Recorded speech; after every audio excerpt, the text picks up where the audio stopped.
आप अपने बच्चों को या भाई बहनों को स्कूल भेजते हैं और ये सोचते हैं कि हमारे बच्चे जो हैं, स्पेशली जो छोटे बच्चे हैं, वो स्कूल के परिसर में सुरक्षित रहेंगे।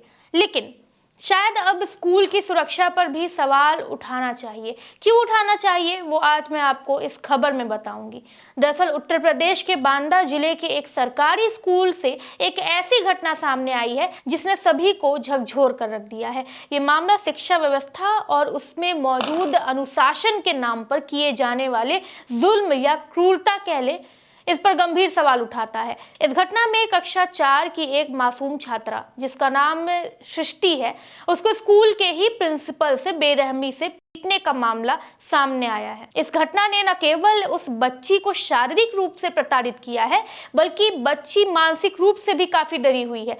वहीं उसके जो परिजन है यानी पेरेंट्स है, उनका आरोप है कि बच्ची जो है वो महज गलती से कक्षा 3 में जाकर बैठ गई थी, यानी अपनी क्लास के अलावा जो है वो गलत क्लास में गलती से बैठ गई थी। बस फिर क्या था, इसी छोटी सी बात से लेकर जो है प्रिंसिपल ने बिना कुछ सोचे समझे उसे बुरी तरीके से डंडे से पीटना शुरू कर दिया।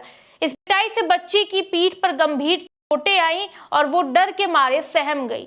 छोटी बच्ची है, मतलब आप सोचिए कि उसकी उम्र मुश्किल से अभी 8 से 9 साल की होगी और उसके साथ इस तरीके का व्यवहार किया जा रहा है। अब जो है घटना के बाद बच्ची अपने घर पहुंची और वो काफी सहमी हुई थी। उस मासूम बच्ची के चेहरे पर अजीब सा जो है वो डर था। सोचिए कि एक छोटे बच्चे के ऊपर अगर कोई तेज आवाज में चिल्ला देता है तो वो रोने लगता है। इस बच्ची के ऊपर तो प्रताड़ना हुई थी एक तरीके से। इसके बाद उसकी जो माँ है, उन्होंने उसे स्कूल में हुए इस घटना के बारे में पूछा तो कुछ देर तक चुप रही। फिर धीरे धीरे उसने पूरी बात बतानी शुरू की। जैसे ही परिवार वालों ने उसके पीठ पर गहरे निशान देखे तो वो दंग रह गए। मासूम बच्ची के शरीर पर पड़े गहरे घाव ये बयां कर रहे थे कि उसे कितनी बुरी तरह से मारा गया है। ये घटना केवल एक बच्चे की दर्द तक सीमित नहीं है, बल्कि ये पूरे शिक्षा व्यवस्था पर गंभीर सवाल खड़ा करती है।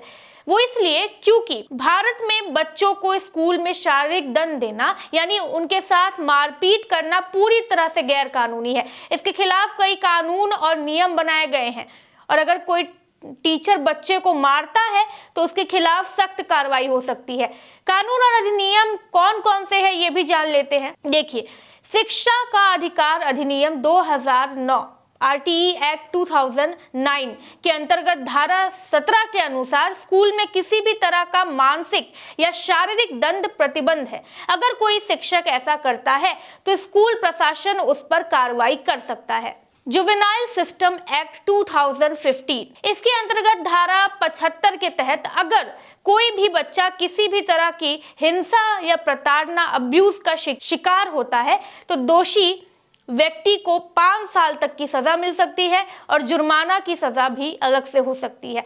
बाल अधिकार संरक्षण आयोग अधिनियम 2005 सीपीसीआर एक्ट 2005 इस कानून के तहत राष्ट्रीय बाल अधिकार संरक्षण आयोग एनसीपीसीआर और राज्य बाल अधिकार आयोग एससीपीसीआर बच्चों के अधिकारों की रक्षा के लिए बने हैं। इसके बावजूद कुछ शिक्षक जो हैं वो अपनी मनमानी करते हैं। जैसे इन सारी धाराओं के बारे में वो अनजान है, जानते ही नहीं है कि इसका परिणाम क्या हो सकता है। खैर, परिजनों का कहना है कि स्कूल में अनुशासन और सिखाने के नाम पर बच्चों के साथ अमानवीय व्यवहार किया जा रहा है। शिक्षक जिनका काम बच्चों को पढ़ाना और उन्हें सही रास्ता दिखाना है, वही अगर उनके लिए डर की वजह बन जाए तो ये समाज और एजुकेशन सिस्टम के लिए एक खतरे की घंटी है। बच्चे के पिता सुलखान, जो कि घटना के बाद से काफी परेशान है, वो तुरंत न्याय की गुहार लगाने के लिए एसपी कार्यालय पहुंचे। उन्होंने अपनी बेटी के साथ हुए अत्याचार की पूरी जानकारी पुलिस को दी और आरोपी प्रिंसिपल के खिलाफ सख्त से सख्त कार्रवाई की मांग की है। उन्होंने कहा है कि अगर इस मामले में कोई ठोस कार्रवाई नहीं होती है तो इसका जो इफेक्ट है वो बाकी बच्चों पर भी पड़ेगा और स्कूल में इस तरीके की मारपीट को बढ़ावा मिलेगा। परिजनों ने बताया कि जिस दिन ये घटना हुई थी उस दिन स्कूल के प्रिंसिपल बच्चों से अपनी गाड़ी को धक्का लगवा रहे थे। ये अपने आप में शिक्षा व्यवस्था की घटिया स्थिति को दिखाती है। जहां बच्चों को पढ़ाई करनी चाहिए वहां उनसे जबरदस्ती गाड़ी के धक्के लगवाए जा रहे हैं। इस दौरान पीड़ित बच्ची अपने सहेली को बुलाने के लिए गई थी, लेकिन किसी कारणवश वो कक्षा 3 में जाकर बैठ गई। जब प्रिंसिपल ने उसे वहां बैठे देखा तो उन्होंने बिना कुछ पूछे सीधे डंडा उठा लिया और बेरहमी से उसे पीटना शुरू कर दिया। बच्ची ने अपने पिता को बताया कि वो डर के कारण चुपचाप उस कक्षा में जाकर बैठ गई थी, क्योंकि प्रिंसिपल जो थे वो गाड़ी को धक्का लगाने वाले विद्यार्थियों को ही मार रहे थे। लेकिन इसके बाद उसे अंदाजा नहीं था कि उसकी इतनी छोटी सी गलती की इतनी कड़ी सजा उसे मिल जाएगी। बच्ची के मुताबिक प्रिंसिपल ने एक बार भी नहीं बल्कि कई बार उस पर डंडे बरसाए, जिससे उसकी पीठ पर गंभीर चोटें आ गई। बच्ची ने खुद क्या कहा है वो भी सुन लीजिए। आपका आप कहाँ पर पढ़ती रही हैं और क्यों मारपीट किसने किया आपके साथ? हम प्राथमिक विद्यालय में पढ़ते रहे हैं और अभी भी पढ़ते हैं। तो हम क्लास में तो कुछ बच्चे सर की गाड़ी को धक्का दे रहे थे, तो हम अपने फ्रेंड को बुलाने गए थे। तो सभी लोग जब धक्का दिए हैं तो सर उतरे हैं, सभी को मारने लगे। तो हम क्लास 3 में चले गए हैं तो सर आए पीछे से मतलब मारा। काहे से मारा था आपको? कंजी की लकड़ी से, गीली लकड़ी थी। हम चाहते हैं कि आगे चल के ना हमें ना और किसी बच्चे को इस तरह मारे।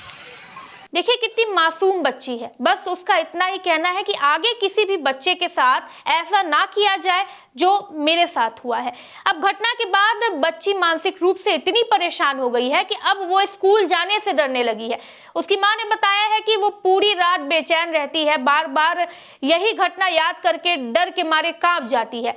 जब पिता ने बेटी से विस्तार में घटना के बारे में पूछा तो उसने बताया कि वो सिर्फ गलती से ही उस कक्षा में बैठ गई थी, लेकिन उसे नहीं पता था कि उसके साथ इतनी सख्त सजा दी जाएगी उसको। ये पूरी घटना सिर्फ एक बच्ची तक सीमित नहीं है, बल्कि ये सवाल उठाती है कि कितने और बच्चे ऐसे ही मानसिक और शारीरिक रूप से प्रताड़ित होते हैं और उनकी आवाज कहीं दब पर रह जाती है। खैर, इसके बाद मामला की गंभीरता को देखते हुए पुलिस एसपी ने तुरंत कोतवाली पुलिस को इस पर जांच के आदेश दिए हैं। उन्होंने कहा है कि इस तरह की घटनाएं पूरी तरह से अस्वीकार्य है और अगर जांच में आरोप सही पाए जाते हैं तो आरोपी प्रिंसिपल के खिलाफ कड़ी कानूनी कार्रवाई की जाएगी। इसके अलावा शिक्षा विभाग ने भी इस मामले में सख्ती दिखाई है। जब बेसिक शिक्षा अधिकारी राम तिवारी ने इस मामले में सवाल किया गया जब बेसिक शिक्षा अधिकारी राम तिवारी से इस मामले में सवाल किया गया तो उन्होंने तुरंत खंड शिक्षा अधिकारी को जांच के आदेश दिए। उन्होंने कहा कि अगर जांच में यह साबित होता है कि प्रिंसिपल ने बच्चे के साथ अनुचित व्यवहार किया है तो उनके खिलाफ सख्त कार्रवाई की जाएगी। उन्होंने ये भी कहा कि शिक्षा विभाग में अनुशासनहीनता और बच्चों के प्रति हिंसा को किसी भी हाल में बर्दाश्त नहीं किया जाएगा। इस घटना के बाद पूरे इलाके में गुस्से की लहर दौड़ गई है। स्थानीय लोगों और बाकी अभिभावकों ने इस घटना की कड़ी निंदा की है और आरोपी प्रिंसिपल के खिलाफ कड़ी कार्रवाई की मांग की है। लोगों का कहना है कि अगर इस मामले में ठोस कदम नहीं उठाया गया तो भविष्य में ऐसे ही और मामले सामने आ सकते हैं जिससे बच्चों की सुरक्षा खतरे में पड़ जाएगी। कई सामाजिक संगठनों ने भी इस मामले में दखल दिया है और प्रशासन से सख्त कदम उठाने की मांग की है।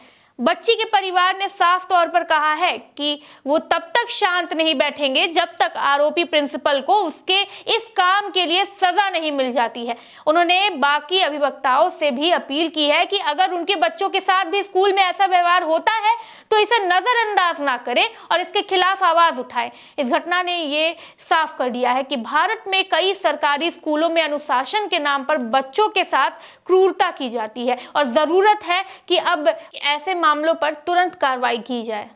अब देखना यह होगा कि प्रशासन और शिक्षा विभाग इस मामले को कितनी सख्ती से सॉल्व करता है। क्या ये मामला अन्य मामलों की तरह सिर्फ फाइलों तक सीमित रह जाएगा या फिर सच में आरोपी के खिलाफ ठोस कार्रवाई की जाएगी? खैर, हम सब जानते हैं कि जो शिक्षक है वो हमारे भले के लिए हमें सजा देते हैं, यूं कह लीजिए, लेकिन सजा देने का भी अपना एक अलग तरीका होता है। आप किसी के बच्चे के ऊपर हाथ नहीं उठा सकते हैं। सजा देने का प्रावधान भी है। बच्चों को शिक्षक जो है वो सजा देते हैं उनकी गलतियों के लिए, उन्हें सुधारने के लिए, लेकिन इसका मतलब ये नहीं कि आप जो है किसी भी बच्चे के ऊपर हाथ उठा दें। ये संविधान ने इसको अगर अलाउड नहीं किया है तो आपको ये चीज़ माननी पड़ेगी और हर चीज़ का विकल्प जो है वो मारना नहीं होता है। खैर, आप इस बारे में क्या सोचते हैं इस घटना के बारे में? अपनी राय जो है वो कमेंट सेक्शन में ज़रूर दें। चैनल को सब्सक्राइब करें, वीडियो को लाइक करें। मैं हूँ कृति, धन्यवाद।